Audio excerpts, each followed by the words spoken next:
Are you looking for a book series to read together as a family to spark the imagination and help you grow in your faith? I have just the book series for you. Hey mamas, this is Playfully Faithful Parenting, and I'm your host, Joy Wendling. I'm a seminary grad and children's and family minister turned stay-at-home mom to my 5 girls. Spiritual parenting is my calling, and it's my passion to help other mamas disciple their kids using the power of play and their own authentic daily walk with Christ. If you're a mama who wants to introduce your kids to Jesus and watch as the Holy Spirit transforms their lives, this is the place for you. I'm so glad you're here. So let's dive in and see how we can partner with God today. Hey Christian mamas, welcome to Playfully Faithful Parenting. I'm Joy, so grateful that you are here spending time with me for the sake of your children. I today want to share with you one of my favorite book series, and you've probably heard of it. You may have even read it, but if you have, I want to challenge you to go deeper with it, especially through play. So the book series I'm talking about is the Chronicles of Narnia. This is a single book of all 7 books, but this is a book by C.S. Lewis, and it is one of my favorites. I typically read this whole series every 1 to 2 years, usually by audiobook, and I just love the way that it has helped me to be playful with my faith and spark imagination in my in the way that I view God and who He is and what He has done for us. When my daughter, I believe when she just turned 8, my oldest, we started reading this together at night, and it took us 1 year. Our goal was to finish it by her next birthday. It took us 1 year to read through the entire series together, and we didn't read every night. And we didn't talk about it nearly as much as we could, but I just love this book for family faith formation. I think there's always more. I also, when I was a children's director, used this book for an intergenerational book study and like a book club, and it was so fun.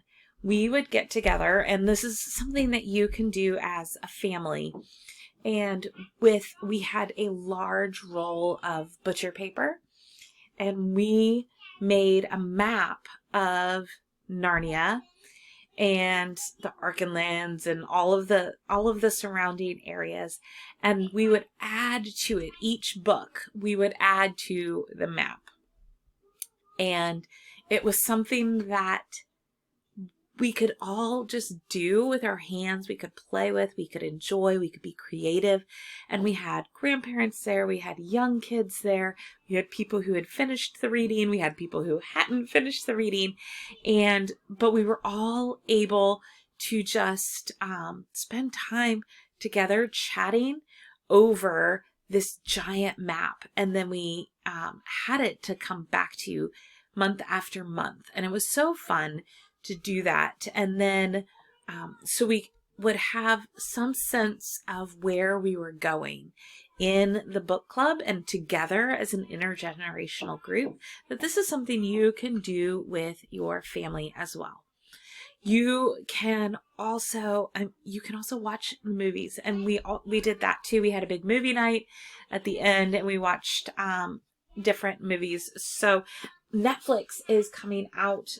Supposedly, I've been hearing this for years, but heard rumors that it's getting closer to Netflix coming out with some of the movies. They're hoping, I believe, to do all 7, which would be amazing. But there are several different versions of the movies. I used to love I think they're PBS ones from when I was a kid. And there's just so much beauty and imagination. So let's briefly go through the 7 books in Narnia. I'm going to pull out a quote for each one and then share some wondering questions that we can talk about with our kids as we read this book series. All right. So the first book. Okay. So there is some controversy here. If you're familiar with Narnia series, Chronicles of Narnia, you have your favorite way of reading. Some people swear that you have to read them by the publication dates. And other people believe that you should read them through the Narnian chronology, right? Chronologically through Narnian time. That's my favorite way to do it. I like to start with The Magician's Nephew, but if you go by publish, then you would finish with The Magician's Nephew, I believe. This book, this copy, I will put the link in the show notes to this copy that I have. It does go chronologically from The Magician's Nephew, then to The Lion, the Witch, and the Wardrobe, then The Horse and His Boy, Prince Caspian, Voyage of the Dawn Treader, The Silver Chair, and The Last Battle. So that's the order we're going to talk about them in today. So, the first quote, my favorite part in all of the books is the creation scene in The Magician's Nephew. And it says, the eastern sky changed from white to pink and from pink to gold. The voice rose and rose till all the air was shaking with it. And just as it swelled to the mightiest and most glorious sound it had yet produced, the sun arose. Diggory had never seen such a sun. Can you imagine? I know this is a pretend book, I know, but it is still good for our imaginations and for our playful side. To be there at the creation in this book. Or I wonder what it might have felt like if we were able to watch the first creation from Genesis. If God had a DVD and could put it on, would he be singing the world into being? Or was he speaking? Or was he laughing? These are all things that you can wonder about with your kids. I wonder what parts of the book might be like Genesis. And I wonder what parts are totally different. So those are some questions that you can ask from The Magician's Nephew. All right. Then The Lion, the Witch, and the Wardrobe is the next book in the series. And a very popular quote from that one is, who said anything about safe? Of course he isn't safe, but he's good. He's the king, I tell you. All right. So that's talking about Aslan. Mr. and Mrs. Beaver are introducing the kids, the 4 Pevensies, to Aslan, the lion. And that whole chapter there, I just think is so beautiful. And I wonder, it makes me think about my own faith, my own beliefs. And I know he is good. But what does it mean that he's not safe? Is that true? Is it not true? I believe that emotionally he is safe. With him, is the safest we can feel, but it doesn't mean that a life with him is safe. And it also might not be that he is safe for everyone. And so wondering that with your kids, depending on their age, and just how might they describe God if they were introducing somebody new to him. Then my favorite book in the series is The Horse and His Boy. And there is a point at the end of the story where Shasta meets Aslan, the lion, but he doesn't know yet that it is a lion. He just hears his voice and says, Shasta was no longer afraid that the voice belonged to something that would eat him, nor that it was the voice of a ghost, but a new and different sort of trembling came over him. Yet he felt glad too. What an imaginative way to describe the awe that we have, that we will have in the presence of God, right? And think about those things. Do you think if you were the little boy in the story, Shasta, that you would be afraid of being eaten?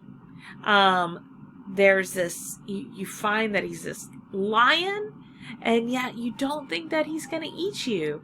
And there's this comfort, but also this fear and awe, and this gladness, he says.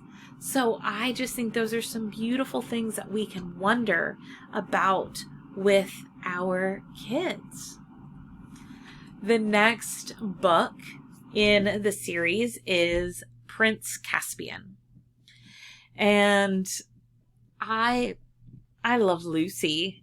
I love Lucy. But she's probably my favorite character in the whole thing, even though her part, even though most of her story is in the three of the books that are not my favorite, she's still my favorite character. And so in Prince Caspian, there comes this point where she is alone with Aslan, and he says, "Welcome, child," he said. "Aslan," said Lucy, "you're bigger." "That is because you are older, little one," answered he. "Not because you are?" "I am not. But every year you grow, you will find me bigger." For a time, she was so happy that she did not want to speak, but Aslan spoke. So what I love about this, that we could wonder about together with our kids, that we can act out together, is this comfort, this intimacy. We can talk about that. Like, can we talk to God this way? The way Lucy does? And Lucy actually sees him. But if she didn't, could she still talk to him? Does she still talk to him? Can we talk to God even if we don't see him? Can we have this friendship that they have? And I also just love, as your kids get older, you can talk to them about what does it look like that our faith, that our God gets bigger as we grow older. Though he's not changing, but we are. And so we see more of who he is. And we've experienced more of what he has done. So I just think that's a really deep, rich question and conversation and wonderings that we could have while still being part of, this children's book.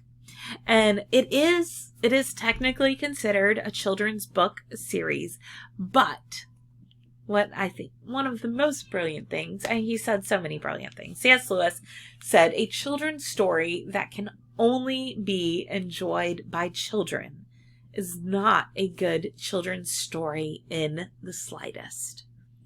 And I just think that's so true. He has so much, and I think this is one of the things that I love about this series, is that he is a scholar, this theologian, and yet he chooses to bring such richness and depth to these children's stories and spends so much time. And I mean, this is a thick book, and he wrote them, all 7 of them, within 6 years. That is a lot of time poured in a short amount of years for this number of books. And that he would use all of that creativity, that imagination, that richness, that depth into books that are called children's books. They're just so much more than that. All right. So that was in Prince Caspian. Voyage of the Dawn Treader. This is a quote from the end of the book. It says, "Come and have breakfast," said the lamb in its sweet, milky voice. And lamb is capitalized. Then they noticed for the first time that there was a fire lit on the grass and fish roasting on it. They sat down and ate the fish, hungry now for the first time in many days, and it was the most delicious food they had ever tasted. I love this. It, reminds us of the story after the resurrection of Jesus's disciples have gone back out on the boat to go fishing. They don't catch anything. And then they come in from fishing all night, right? And Jesus is there to serve them breakfast on the beach with fish. And I love that. And that Jesus doesn't provide them, the lamb doesn't provide them with just some food. It is the most delicious food they had ever tasted. Jesus wants for us to have this good, abundant, blessed life. And so you could wonder about what kind of fish was it? If you don't like fish, would the lamb know that? And would he have made them something different? What do you think they talked to the lamb about as they had breakfast? What is a lamb doing out there at the edge of the world? Who might the lamb be? Why did C.S. Lewis choose a lamb? Right? So we can wonder all these questions. And this is just a couple of sentences from the book. There's so much. All right. The next book is The Silver Chair. And here's the quote. "It never occurred to Jill to disbelieve the lion. No one who had seen his stern face could do that. And her mind suddenly made itself up. It was the worst thing she ever had to do, but she went forward to the stream, knelt down, and began scooping up water in her hand. It was the coldest, most refreshing water she had ever tasted. You didn't need to drink much of it, for it quenched your thirst at once." So this part of the story starts off with her scared, right? She's just meeting Azam for the first time, and he is a lion. Lions would be scary if they were not behind a cage at the zoo, right? And so she's scared. And yet she still believes the lion. Even when he is stern, she has done something she shouldn't have done. He is convicting her. He's holding her accountable for this. And so taking this sip of water, first she's turning her back on this big, scary, wild animal to drink from the stream. It seems pretty scary, right? You don't want to turn your back on something that's scary because you want to know what it's doing, where it is. And so she's got to turn her back and drink. And then when she does, it's the coldest, most refreshing water she had ever tasted. You didn't need to drink much of it, for it quenched your thirst at once. What do you think we could talk about Jesus as living water? What might that taste like? Do your kids like ice in their water? Do they like really cold water? What's the best water they've ever tasted? What animal would they be the most scared of? If a lion started talking to you, would you believe it? Wonder these things together. And finally, the last battle. Then I fell at his feet and thought, surely this is the hour of death. For the lion, who is worthy of all honor, will know that I have served Tash all my days and not him. Nevertheless, it is better to see the lion and die than to be Tisroc of the world and live and not to have seen him. But the glorious one bent down his golden head and touched my forehead with his tongue and said, Son, thou art welcome. Wow. A glorious one who is worthy of all honor. And so you can compare this to the psalm where it says better is a one day in your courts than 1,000 elsewhere. And so what would be some big, really incredible thing to your kids that being in the presence of God is better than? Let them come up with it. It might be better than, a perfect day at the beach with all the ice cream they can eat and then getting to go on roller coasters. But the person who said this would have loved, it would be like the best job in the world for him to be Tisroc, right? It was like a king. And yet, meeting the lion momentarily and then dying is better than that could ever be. And so, how good is it to be in the presence of God and wondering that together?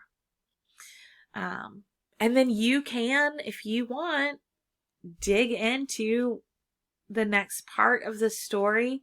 And it says, where it goes on to talk about Aslan accepts these things that this guy has done for good, like these kind, loving things, accepts them as service to him, even though the man thought he was serving some other fake, not real God. And so with some older kids, preteens or older, even late elementary school, you can have that conversation about how do we come to God? And what about those verses that say at any time, where Jesus says that anytime you fed someone, you were feeding me. So having that kind of those conversations with your kids over the books is just so beautiful. Great connection to read together, great for their brains, great for their bodies. Reading together before bedtime is really calming and reduces anxiety. It creates a safety when you do it ritually, when you do it consistently. There's a safety in there that helps children to sleep better. And it's great for your relationships, great for their language and all. I mean, there's just so much wonder. Wonderful things that come from reading together. And then when you do it intentionally for the Lord, your family's faith and your family's faith and imagination can grow together. So I wonder, will you go to Narnia with your family anytime soon? I'd love for you to comment below or on the Spotify app if you listen there, and let me know which is your favorite book in the Narnia series. And then if you're not on Spotify, not watching this on YouTube, please leave a review on iTunes and Apple Podcasts, I guess it is. I'm an Android user, so I don't use it. But on Apple Podcasts, leave a review and let me know what was helpful from this episode. Thanks so much. And on behalf of God, thank you for loving and playing with his kids. Bye now. Well, mamas, that's it for today. Thanks for joining me on Playfully Faithful Parenting. I'd love to keep the conversation going over on the socials. You can find me on Instagram, Facebook, and Twitter. If you felt encouraged or equipped by today's show, do me a favor and leave a review. I can't wait to hear your story. Till next week, keep playing and pointing those littles to Christ.